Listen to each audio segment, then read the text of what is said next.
बड' लेटेस्ट आपडेटआव बयखौबो बरायबाय। दिनैनि रादाबखौ फरायदों आं प्रमद खाख्लारि। गिबि निउस दङ।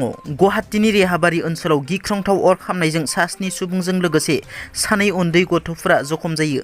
मिथिनो मोननाय बादिब्ला सिलिन्डार बेरफ्रुनायनि जाहोनाव बे गिख्रंथाव अर खामनाय जाथाया सोमजियो। बे जाथायखौ खौरां मोननानै अर खोमोरग्रा हान्जाया जाथाय थिलियाव फैनानै अरखौ खोमोरो। फारसेथिं जखम जानाय सुबुंफोरखौ फाहामथायनि थाखाय GMCHआव थिसननाय जायो। जखम जानाय सुबुंफोरखौ समा दास, सन्जय कार, मनजित कार, शंकर मालिक, अमरजित दास, मुकुल मणि दास आरो सन्जय मालाकार होनना सिनायथिनाय जादों।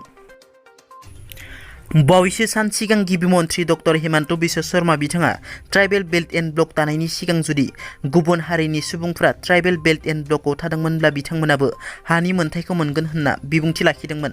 गिबि मन्थ्रिनि बे बिबुंथिया गोबां सावरायजादों आरो साननो गोनां खालामदों।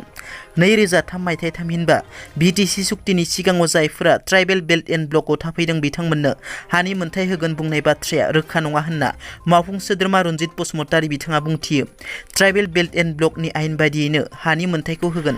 BTC गोरोबथाजों लानाय जानाय नङा होनना रोखा बुंथियो मावफुं सोद्रोमा रन्जित बसुमतारी बिथाङा।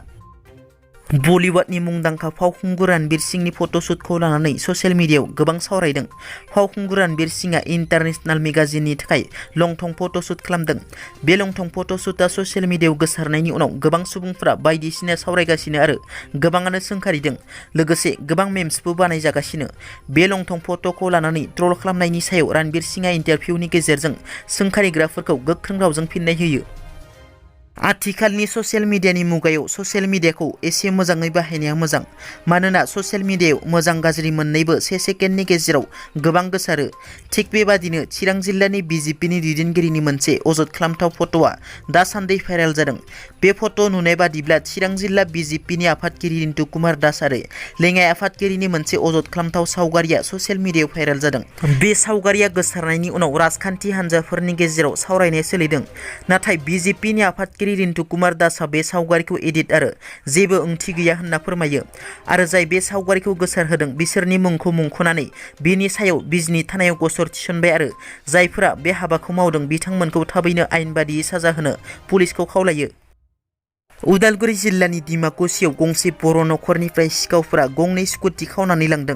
बिबुंसार दैमारि आरो गोमसार बर'नि स्कुटिखौ हरनि समाव सिखावफोरा खावनानै लांदों। मिथिनो मोननाय बादिब्ला थांनाय 22 जुलाइ खालाराव मोनाबिलि समाव अखा हाबाय थानाय समाव सिखावफोरा खाबु लाना डिमाकुसिनि बाथाबारि गामिनि बिबुंसार दैमारिनि AS27D 9979 नाम्बारनि TVS एन्टर गंसे आरो सानजा नावखाथा गामिनि गोमसार बर'नि AS28D 1509 नाम्बारनि स्कुटिखौ सिखावफोरा खावनानै लाङो। दिनैनि रादाबा एसेनोसै। नोंथांमोना जुदि आंनि चेनेलखौ दासिमबो साबस्क्राइब खालामाखै अन्नानै साबस्क्राइब खालाम। गोजोन्थों।